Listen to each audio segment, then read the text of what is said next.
Eh bien, je pense qu'au point de vue des retraités, lorsqu'on on arrive à un certain âge, on a besoin d'être aidé. Autrefois, c'était familial plutôt. Les gens s'entraidaient. Lorsqu'il y avait un malade dans une famille, les voisins venaient vous aider, venaient garder la malade. Aujourd'hui, c'est presque un village doctoire. Donc, lorsqu'il y a un malade, il faut trouver une infirmière, une aide-soignante. Ce n'est pas aussi facile qu'autrefois, vous voyez. Et les anciens disparaissent au fur et à mesure, vous voyez, et la jeune génération travaille, est en ville. Pour payer les taxes? Dans la journée de village, vous voyez, il y a pas, vous promenez, il n'y a plus personne, hein, vous voyez.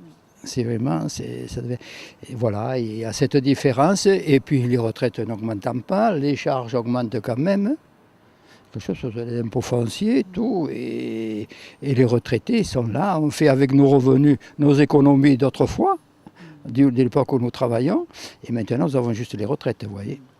On ne peut plus faire d'économies, c'est ce que vous voulez dire. On ne fait plus d'économies, nous vivons même sur nos économies en plus de la retraite, vous voyez, si on veut faire, et surtout si on veut aider les enfants, les petits-enfants. Moi j'ai de troisième génération, j'ai 3 arrière-petits-enfants, vous voyez. Alors quand même, c'est pas, on aimerait bien pouvoir les aider davantage comme on fait nos parents. À l'heure actuelle, je pense que ce sera plus possible de pouvoir aider nos petits-enfants et nos petits-enfants, malgré qu'il n'y ait pas de travail et tout. Voilà. Je me suis occupé de pas mal d'organisations coopératives, mutualités agricoles, protection des végétaux, vous voyez. Mais maintenant, je suis vraiment à la retraite, vous voyez. J'ai fait mon temps et voilà. C'est aux jeunes à prendre la relève, mais c'est difficile à voir parce que les jeunes, il y a très peu de jeunes. Je parle au point de vue village agricole, hein, puisque je suis vigneron. Hein, j'étais vigneron, vous voyez. Voilà, c'est là.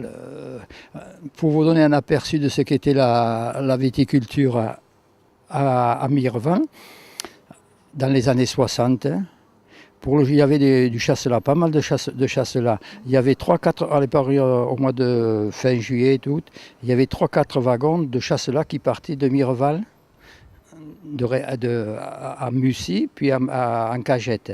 Ensuite, il y a eu les Alphonse de Vallée. Les Alphonse de Vallée, il y avait 2-3 camions d'Alphonse de Vallée qui partaient ou pour l'Angleterre ou pour l'Allemagne.